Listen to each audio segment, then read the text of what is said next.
Bismillahirrahmanirrahim. Para ikhwan dan akhwat kelas 11 PK, kita akan lanjutkan kembali pembahasan hadis kita yang berkaitan dengan hadis mudroj. Nah, kita akan bahas di sini mulai dari definisi pembagian hadis mudroj dan gambaran-gambarannya, ya, dan contoh-contohnya. Karena hadis mudroj ini sangat panjang, jadi kita mungkin bisa jadi dibagi menjadi 2 sesi, ya. Dan kita akan lanjutkan dulu pembahasan kita insyaallah. Al-mudraju, hadis mudraj adalah apa? Ta'rifuhu, definisinya lughatan secara bahasa adalah ismun maf'ulun min adrajtu. Isim maf'ul dari kata adrajtu. Apa yang dimaksud dengan adrajtu?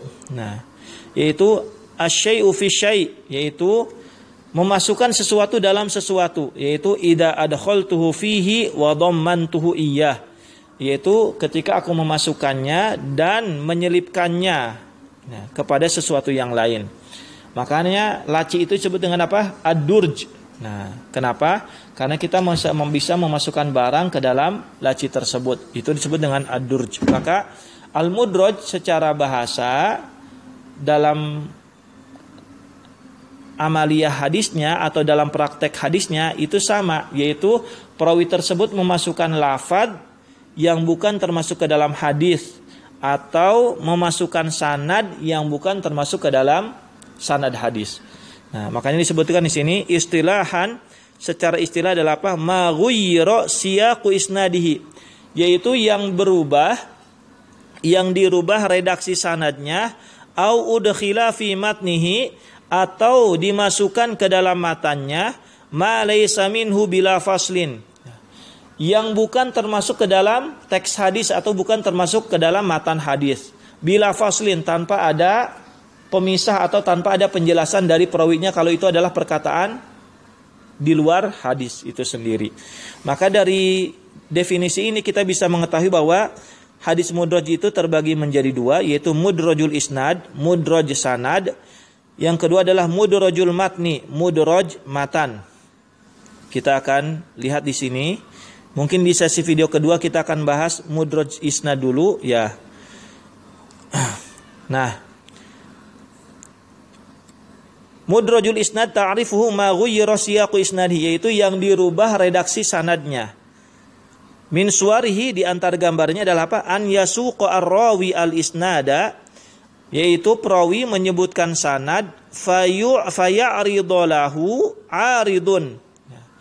Kemudian melintas sesuatu yang melintas, atau terlintas kepadanya sesuatu yang melintas, fayaqulu kalaman, kemudian dia menyebutkan suatu perkataan, min qibali nafsihi, dari dirinya, fayadhunnu ba'du man sami'ahu anna dzalikal kalama huwa matnu dzalikal hadis.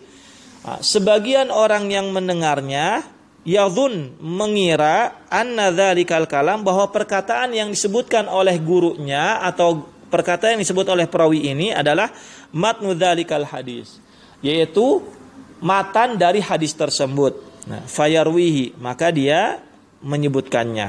Nah, ini yang disebut dengan mudrajul isnad. Dalam artian apa? Nah, ini disisipkan di tengah-tengah sanadnya, ya. Disisipkan di tengah-tengah sanadnya. Sebagaimana contoh di sini disebutkan, misal qissatu Tsabit bin Musa Az-Zahid. Kisah Tsabit bin Musa Az-Zahid dalam periwayatannya, man kathura salatuhu bil lail hasuna wajhu bin nahar. Siapa yang banyak melaksanakan salat di malam hari, siapa yang banyak salatnya di malam hari, hasuna wajhu bin nahar, maka wajahnya akan bersinar di siang hari. Nah, kita lihat maksud dari riwayat ini adalah apa? Wa aslul qissati, dan asal kisahnya adalah anna Tsabit bin Musa, bahwa Tsabit bin Musa dakhala ala Syarik bin Abdillah al-Qadhi. Nah, ya. Beliau masuk ke ruang mengajar Syarik bin Abdillah al-Qadhi, wa huwa yumli, dan dia ketika itu sedang mengimla atau sedang mendiktekan hadis. Beliau mengatakan, haddatsana al-A'mash, berkata kepada kami al-A'mash, ya. An Abi Sufyan, dari Abi Sufyan, an Jabir, dari Jabir, qala Rasulullah sallallahu alaihi wasallam, Rasulullah sallallahu alaihi wasallam bersabda, wasakata liyaktubal mustamli. Nah, kemudian Syarik bin Abdillah Al-Qadi ini beliau terdiam supaya murid-muridnya itu ada jeda untuk menuliskan apa yang akan didiktekan kepada mereka. Falamma nadhara ila Thabit, ketika Syarik bin Abdillah Al-Qadi ini beliau melihat kepada Thabit bin Musa, beliau merasa terkagum-kagum. Nah, kemudian dengan spontan beliau mengatakan, man kathura salatuhu bil laili, siapa yang banyak salatnya di malam hari, hasuna wajhu bin nahar, nah, maka wajahnya akan bersinar di siang hari. Nah, wa qasada bidzalika tsabitan li zuhdihi wa wara'ihi. Nah, Syarik bin Abdillah Al-Qadi ini menyebutkan hadis ini tujuannya adalah untuk memuji Thabit bin Musa, bukan untuk menyebutkan hadis yang akan didiktekan kepada murid-muridnya. Fadhanna Thabit annahu matnu dzalikal isnad. Maka Thabit bin Musa itu menganggap bahwa apa yang dikatakan oleh Syarik bin Abdillah Al-Qadi ketika dia datang ke ruangan mengajarnya, nah, mengatakan, ini hadis yang disebutkan oleh guru saya. Baru ketika saya datang langsung guru saya menyebutkan hadis itu. Padahal itu bukan hadis, itu adalah pujian yang diungkapkan, yang diberikan isyarat kepada Thabit bin Musa. Fakana yuhadditsu bihi, kemudian Thabit bin Musa menganggap ini adalah hadis dan menyampaikannya kepada orang lain.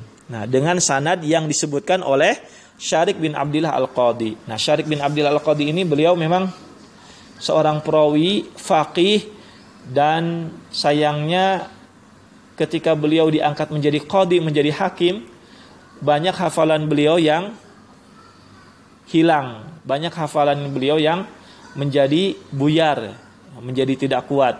Nah, sehingga para ulama memasukkan Syarik bin Abdillah Al-Qadi ini termasuk ke dalam ar-rawi al-mukhtalid, perawi yang bercampur, maksudnya masa hidupnya itu bercampur. Sebelum menjadi qadhi hafalannya kuat, ya, setelah menjadi qadhi, setelah menjadi hakim hafalannya tidak kuat. Nah, ini pelajaran bagi kita bahwa jangan sampai ketika kita menjabat sesuatu atau diberikan tanggung jawab pekerjaan sesuatu, justru ilmu kita lupa atau hafalan kita hilang. Nah, jangan seperti ini, ya.